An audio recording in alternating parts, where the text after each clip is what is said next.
Bon, c'est pas la peine de tourner autour du pot, il est peu probable que les choses reviennent comme avant. La pandémie actuelle que nous vivons et que l'humanité va vivre pendant plusieurs mois encore va bousculer à la fois notre perception du risque microbiologique, la façon dont nous gérons ces crises et même notre rapport à la nature. Au moment où j'écris cette vidéo, les Français sont dans un confinement chez eux qui est censé durer 2 semaines. Les pays un peu partout dans le monde commencent à imposer des mesures de distanciation sociale ou de quarantaine, et malgré les efforts littéralement héroïques de milliers de soignants, le nombre de morts qui est dû au coronavirus explose de façon exponentielle.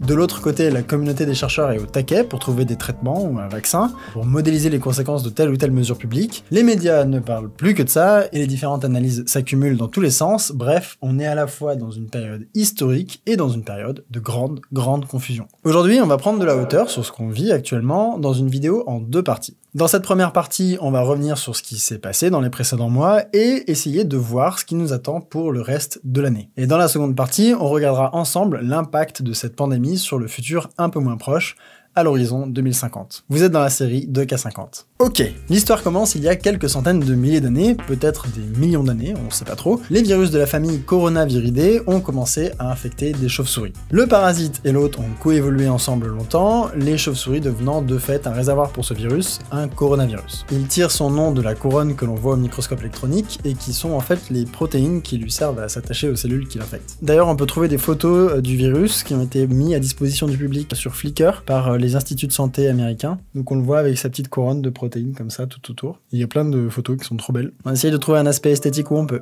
Donc les petites protéines autour, on appelle ça des péplomères, et même si on s'en fout, je tenais à dire que je trouve ce nom très mignon. Voilà. Donc, à travers différents contacts entre les chauves-souris et d'autres mammifères, ces coronavirus ont pu infecter d'autres organismes, et ceux-ci étant en contact avec notre espèce, ils ont pu découvrir le plaisir de barboter dans des Homo sapiens. Il y a 7 souches différentes de coronavirus qui existent chez notre espèce, et celle qui nous intéresse aujourd'hui se nomme le coronavirus du syndrome respiratoire aigu sévère 2, ou SARS-CoV-2 dans la nomenclature internationale, qui cause la maladie Covid-19. Donc SARS-CoV-2 c'est l'organisme, Covid-19 ce sont les symptômes qu'il provoque. Dans ses cousins, on retrouve 4 souches relativement bénignes, mais aussi le SARS-CoV-1, donc le virus qui avait provoqué l'épidémie du syndrome respiratoire aigu sévère en 2003, ou SRAS, et le MERS-CoV qui avait provoqué le syndrome respiratoire du Moyen-Orient, ou MERS en 2012. Une famille fort sympathique, donc, et les coronavirus, on les subit depuis quelques années, même si leurs dégâts étaient jusqu'à présent plutôt confinés à l'Asie et au Moyen-Orient. Tous ces organismes ont transité depuis leur réservoir chauve-souris vers nous via un autre mammifère. Pour le SARS-CoV de 2003, c'était une civette. Pour le MERS-CoV de 2012, c'était des dromadaires. Okay. Et pour l'actuel, on sait pas trop. Au moment où j'écris cette vidéo, on a d'abord pensé que c'était un pangolin, puis finalement, peut-être pas. En tout cas, il est très probable que le transfert ait eu lieu à la fin de l'année 2019, entre novembre et décembre. Le lieu du crime tout désigné en début d'épidémie était le marché de gros de fruits de mer de Wuhan, qui était connu pour vendre de la viande d'animaux exotiques, donc un lieu idéal pour la transmission de virus d'animaux à l'homme. 2 tiers des premiers malades ont comme point commun d'avoir mis les pieds dans ce marché, cependant les autres patients n'y sont pas reliés, donc là aussi il reste une grosse incertitude sur le début de cette catastrophe sanitaire. Et c'est qu'il y a énormément d'inconnus sur ce virus. Les efforts de recherche monumentaux qui ont été mis en œuvre depuis l'émergence de l'épidémie, avec plus de 400 publications scientifiques la semaine dernière seulement, c'est incroyable, viennent seulement de commencer, donc on a encore beaucoup à apprendre. Il faut donc prendre avec des pincettes pas mal de trucs que je vais dire qui pourraient changer d'ici quelques semaines ou quelques mois. Ce sont les infos telles qu'elles sont au mieux qu'on sache à cet instant donné, là donc fin mars, et les sources sont dans la description comme d'habitude si vous voulez vérifier. Voilà. Fin décembre, quelques cas de pneumonie étranges dans la province de Hubei commencent à inquiéter les autorités chinoises et l'Organisation mondiale de la santé est mise au courant qu'il y a une couille de pangolin dans le potage. La situation s'enchaîne alors assez rapidement, le premier décès lié à l'épidémie survient la première semaine de janvier, le génome du virus est séquencé la 2e semaine et la 3e semaine des cas émergent en Corée, en Thaïlande et dans plusieurs régions de Chine. La dernière semaine de janvier, le virus est officiellement en Europe et sur le continent américain et il n'est pas exagéré de dire que nos autorités s'en balancent complètement. Au même moment, les patients chinois approchent du millier et plusieurs villes de la province du Hubei sont placées en quarantaine, dont Wuhan. 57 millions de Chinois restent chez eux. Plus personne ne rentre, plus personne ne sort, les images d'hôpitaux bondés, les mesures draconiennes chinoises et la construction d'un hôpital en une semaine sont partout sur les réseaux sociaux et font se rendre compte au reste du monde qu'à Wuhan, il se passe quelque chose. C'est grâce à ces mesures drastiques, comme le confinement, le suivi individuel de personnes infectées, la mesure systématique de la température corporelle, et ainsi de suite, que l'épidémie va finir par se stabiliser en Chine. Même si on ne s'en rend pas compte tout de suite. Regardez ce graphique qui est paru fin février dans le journal scientifique JAMA. On a ici une courbe en orange qui correspond aux nouveaux cas qui sont diagnostiqués par les médecins chinois, et la courbe en gris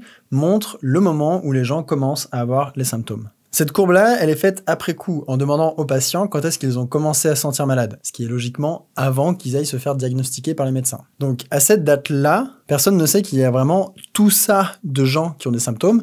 Tout ce qu'on sait, c'est qu'il y a ce petit montant-là de gens qui sont allés voir un médecin et qui ont été diagnostiqués avec le coronavirus. C'est pour ça que les courbes sont décalées, et c'est très très important de comprendre que nous n'avons jamais l'information en temps réel sur la taille de la population infectée. On ne peut savoir qu'à posteriori combien de gens étaient infectés à un moment donné. Et pire, on n'a accès qu'au nombre de gens qui ont des symptômes, mais sans test supplémentaire, on n'a aucun moyen de savoir combien de personnes sont infectées sans que ça se voit. Ce qui va changer beaucoup de choses. Les décisionnaires doivent donc prendre des décisions très importantes, très rapidement, sur des données incomplètes et avec du délai. Revenons sur le déroulé des événements. Nous sommes maintenant début mars. Alors que la Chine a réussi à maîtriser la flambée du nombre de ces cas, l'Italie et l'Iran découvrent avec horreur que l'épidémie est déjà bien installée chez eux. Rappelez-vous que ça, ce sont les cas diagnostiqués par les médecins, mais que ces gens-là étaient infectés bien avant. Or, le SARS-CoV-2 est un virus qui a une particularité assez relou, il peut se transmettre y compris par des gens qui ne savent pas qu'ils l'ont. En d'autres termes, les personnes qui sont asymptomatiques, parce que leur système immunitaire est en train de gagner la bataille, ou parce que les symptômes ne sont pas encore vraiment déclarés, peuvent créer de nouveaux malades. Et ils ont tout le temps de le faire. Le virus a une période d'incubation d'en moyenne 6 jours qui peut aller jusqu'à 14 jours. Après avoir chopé le virus, les futurs malades incubent. Puis ils tombent malades, puis leur état s'aggrave suffisamment pour qu'ils aillent consulter, puis il y a un test qui se fait, puis ils attendent les résultats. Et pendant tout ce temps, les personnes peuvent transmettre le pathogène. On est donc en permanence en retard sur l'état réel du nombre de malades, et dans une épidémie, le temps est une donnée cruciale. J'ai fait un graphe hyper simple pour vous montrer à quel point c'est une question de timing. Imaginons une maladie où le nombre de malades double tous les 2 jours. Chaque malade va contaminer 2 autres personnes, et ainsi de suite, dans un phénomène qui est exponentiel. On arrive à plus de 15 000 malades en 2 semaines. Dans l'autre cas, on réussit très tôt à isoler des patients et à les empêcher de propager l'épidémie. Alors on passe de 32 à 16 malades. Pour une raison X ou Y, on arrive à le faire qu'une seule fois et l'épidémie repart ensuite de plus belle. C'est juste un modèle pour comprendre, hein, c'est pas plus. En ayant isolé ces 16 personnes, c'est exactement comme si on s'était offert une journée entière. Et en bout de course, on évite que 8000 personnes tombent malades. Bon, bien sûr, il n'y a rien de précis dans ce modèle, mais au moins on comprend le principe. Une réaction exponentielle doit être stoppée le plus vite possible. Mais dans le cas de cette épidémie, on obtient les données de malades uniquement lorsqu'ils ont développé des symptômes. On découvre tout ça lorsque la personne a déjà infecté d'autres gens. Cette pandémie est une réaction en chaîne exponentielle qui est invisible et que beaucoup de pays ont découvert très tard, alors qu'elle était déjà enclenchée. Et c'est pour ça que les premiers mois, en particulier février et mars, étaient aussi importants dans le monde occidental. Les virus mutent vite par rapport à d'autres organismes, et cette capacité nous permet de suivre leur déplacement à la trace. En construisant l'arbre généalogique des échantillons que l'on retrouve un peu partout dans le monde, on peut retracer le chemin du virus sur la planète. On voit comment le virus apparaît, ça mute, ça se diversifie, ça arrive en Europe. C'est des nouveaux variants. On a à la fois l'arbre et la migration sur la carte. Et tout ça, c'est juste les informations qui viennent de la génétique du virus. Ça déchire. Ça fait un arbre phylogénétique qui est super joli. On trouve de l'esthétique là où on peut. Donc, au moment où l'OMS déclare que la Covid-19 est désormais une pandémie, le virus a déjà commencé sa croissance exponentielle. Et le même jour, le président de la République française tenait ce discours. Nous ne renoncerons à rien. Nous ne renoncerons pas aux terrasses, aux salles de concert, aux fêtes de soir d'été. Ce jour-là, il y avait 372 cas connus en France, et si on reprend le graphique des malades de Wuhan, on sait que lorsqu'ils avaient 372 cas connus, le nombre de cas réels était clairement plus élevé, plutôt de l'ordre de 10 000. C'est pas des estimations précises, bien sûr, et transposer la situation d'un pays à un autre est périlleux, mais on voit qu'on peut sous-estimer l'importance d'une épidémie à 1 ou 2 ordres de grandeur près si la seule chose sur laquelle on se base, ce sont les patients qui viennent à l'hôpital avec leur syndrome. Ce qui laisse au virus tout le temps de s'installer. Ces jours perdus sont extrêmement importants pour comprendre la suite de ce qui va se passer en 2020, parce que, comme on l'a vu, la meilleure façon d'arrêter un phénomène exponentiel, c'est de se réveiller tôt. Vu depuis 2021, il est probable qu'on repense à ces semaines perdues avec quelques réserves sur la compétence de certains de nos gouvernants, pour le dire gentiment. Le risque d'importation de cas depuis Wuhan est modéré. Il est maintenant pratiquement nul puisque la ville, vous le savez, est isolée. Ok, donc maintenant, on sait que le temps est très important, qu'on est toujours en retard sur une épidémie. Passons maintenant aux choses sérieuses. Comment est-ce que tout ça va évoluer? Pour comprendre, il faut s'intéresser aux paramètres qui jouent un rôle fondamental dans les conséquences de l'épidémie. Ce sont des trucs qui expliquent pourquoi on est tous confinés chez nous alors qu'il fait super beau dehors, donc c'est important. Le premier paramètre, c'est le nombre moyen de gens que chaque personne infectera en étant malade. C'est le taux de reproduction de base, ou R0. Ce taux est évidemment très fluctuant en fonction du contexte et des comportements des gens. Dans un contexte de rassemblement de masse, il explose, et si tout le monde reste chez soi sans croiser personne, il s'écroule. Ce qu'il faut retenir, c'est qu'en dessous d'un R0 de 1, la maladie disparaît d'elle-même, et au-dessus de 1, elle progresse de façon exponentielle. Le R0 du coronavirus serait, sans mesure particulière, entre 2 et 3 selon l'OMS. Donc le double de la grippe saisonnière, mais moins que d'autres maladies comme la rougeole, qui est autour de 15. Au passage, on comprend pourquoi c'est cool d'avoir un vaccin contre la rougeole. Encore une fois, gardez en tête que ce R0 est un chiffre temporaire qui fluctue en fonction de plein de trucs. On pourra en être vraiment sûr à la fin de l'épidémie quand tout sera bouclé. Le deuxième paramètre important à avoir en tête, c'est le nombre de personnes qui ont besoin d'être hospitalisées. Les symptômes que le virus produit ont été étudiés sur des patients chinois, et ça nous donne ça. Chez les gens qui présentent des symptômes, 20% ont besoin d'une hospitalisation et 5% ont besoin d'être en réanimation. Cette hospitalisation dure en moyenne une dizaine de jours. Et sur tous ces gens qui présentent des symptômes, les premières estimations un peu brutes disaient que 3,4% en mourraient. Les dernières tendent plutôt vers le 1,5%. 1,5% des gens qui présentent des symptômes en meurent, a priori. Ça, c'est le troisième paramètre, le taux de mortalité.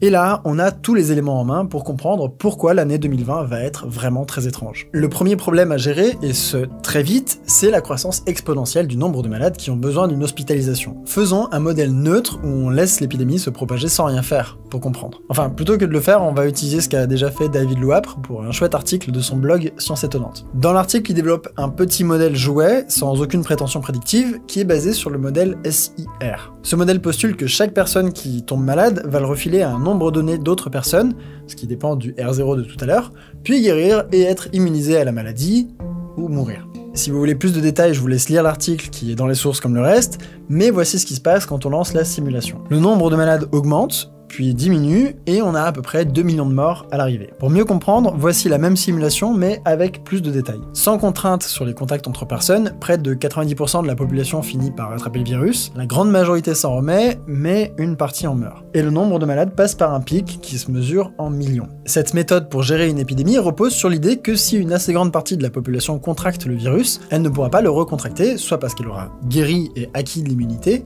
soit parce qu'elle sera morte. Cette assez grande partie de la population tourne pour le coronavirus autour de 60-80% pour que l'immunité collective fonctionne. Le problème évident de cette méthode est double. D'une, on fait plein de morts, ce qui est moyennement sympathique, et de deux, on met le système de santé à genoux. Et quand on met un système de santé à genoux, il ne peut plus soigner correctement les patients, et le taux de mortalité explose. Une simulation de l'Imperial College London a montré à quel point cette méthode serait une catastrophe.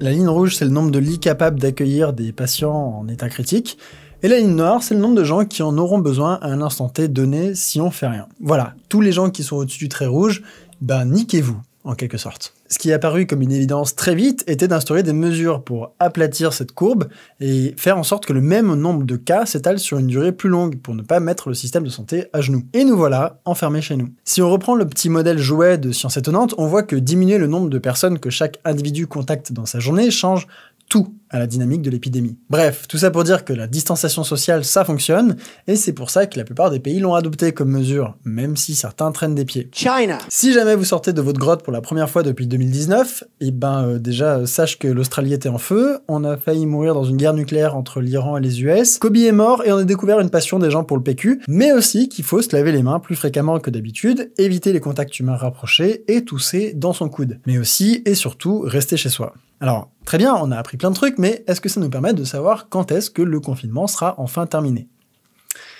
Ouais, en quelque sorte. On va partir du principe que guérir du SARS-CoV-2 nous immunise contre lui. Dans cette situation, l'épidémie ne sera pas terminée tant qu'une proportion conséquente de la population n'aura pas été infectée pour développer une immunité, ou qu'on n'aura pas trouvé un remède, que ce soit un vaccin ou autre. Ça veut aussi dire que tant qu'on n'a pas de traitement ou de vaccin, relâcher les mesures de distanciation sociale, dont le confinement fait partie, revient très précisément à laisser le virus repartir de plus belle. Toutes les personnes qui ne seront pas immunes se le prendront dans le visage, comme si le confinement n'avait jamais eu lieu. Sauf que ce confinement nous donne du temps, et rappelez-vous que c'est l'ingrédient essentiel dans un processus à croissance exponentielle. Le vaccin peut prendre 1 an et demi à être développé, peut-être plus, pas beaucoup moins. Il faut donc réussir à temporiser jusqu'à ce qu'on l'ait, et il faut aussi développer des solutions pour endiguer les contaminations. Dans une série d'articles qui ont eu un franc succès, Thomas Pueyo parle du marteau et de la danse pour décrire les mois qui viennent. Le marteau des mesures contraignantes de distanciation sociale est là pour arrêter brutalement la propagation dans sa course et éviter de saturer le système de santé. On est en plein dedans.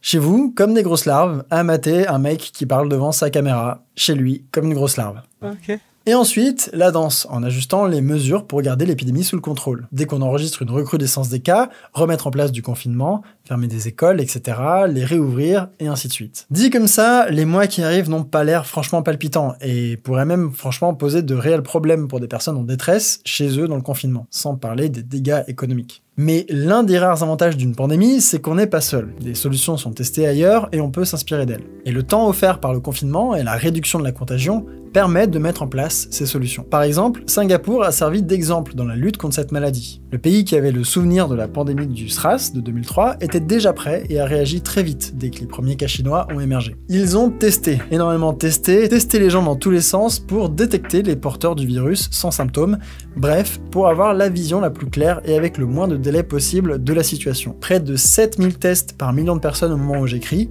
contre 560 en France. Le tableau épidémiologique que l'on a devient beaucoup plus précis avec ces tests que lorsque l'on découvre l'ampleur de l'épidémie avec l'arrivée des malades à l'hôpital. Et ils ont retracé les malades et leurs contacts pour arrêter le plus rapidement possible la diffusion du virus. En imposant que toute personne qui présente des symptômes reste à l'hôpital, séparée des gens sains, en faisant un suivi des personnes qui avaient été en contact avec ces contaminés, et en leur imposant le confinement chez eux s'ils n'ont pas encore de symptômes, ce pays a réussi à ne pas imposer de confinement à toute sa population et a réussi à éviter un grand nombre de morts. Seulement 2 personnes sur 455 cas confirmés ont décédé, ce qui fait un taux de mortalité d'un 0,5%. Ce genre de procédure pourrait arriver chez nous dans l'année, le temps que les autorités s'organisent. Et dans le cadre de la danse, pourrait remplacer le confinement total actuel. Alors, c'est sûr que ça pose des questions de toutes sortes. Le retraçage des malades via leur téléphone et vérifier qu'ils jouent le jeu est une restriction forte de liberté individuelle. Les autorités doivent aussi gérer la pénurie de masques pour le personnel soignant et globalement rattraper leur absence de préparation à une pandémie qui avait été pourtant prédite depuis des années. Chez les épidémiologistes, elle était attendue, des conférences entières y ont été consacrées et les mesures n'ont malgré tout pas été prises. Donc, oui. Cette année devrait changer beaucoup de choses, et il tient aussi à nous d'en diminuer le bilan total, surtout en suivant les recommandations des experts de l'OMS. Les catastrophes naturelles n'existent pas, ce sont nos actions qui transforment les risques en désastres. Voilà, un petit récap de ce qui nous attend bientôt, même si on n'est pas à l'abri de surprises. On vit vraiment une expérience exceptionnelle et le mieux qu'on puisse faire, c'est tenter de garder la tête froide dans tout ça. En tout cas, j'espère que j'ai réussi à expliquer 2-3 trucs et que c'est un peu plus clair maintenant. Je suis en live sur Twitch en ce moment pour répondre à des questions sur le sujet et pour aborder des points que j'ai pas pu évoquer ici, comme la théorie selon laquelle le virus aurait été créé de toutes pièces ou l'intérêt de la chloroquine dont on parle beaucoup en ce moment. Voilà, donc tout ça on va l'évoquer en live. Du coup, je sais pas trop ce que vous attendez vu que j'y suis là, maintenant. Bon, comme vous restez, j'en profite pour remercier les gens qui font des dons à la chaîne sur Tipeee. Cette vidéo sera démonétisée, c'est à peu près certain, tout comme les dernières, parce que ce sont pas des sujets assez intéressants pour les annonceurs. Je vous remercie rarement en face à face comme ça, mais voilà, il faut que vous sachiez que plus que jamais, vous permettez à tout ça d'exister, et vous me permettez de continuer à parler de sujets chauds sans mourir de faim. Et manger, j'aime bien, en général, du coup, merci à vous. Voilà, rappelez-vous, je suis en ce moment sur Twitch, le lien est dans la description, ainsi que les sources, et j'ai aussi rajouté d'autres vidéos qui ont été faites par d'autres vulgarisateurs qui peuvent vous aider à voir le truc aussi un peu plus clairement, avec d'autres angles. On se retrouve très vite pour la suite de cette vidéo, et entre-temps, portez-vous bien, prenez vraiment soin de vous en ce moment, c'est important. À toutes!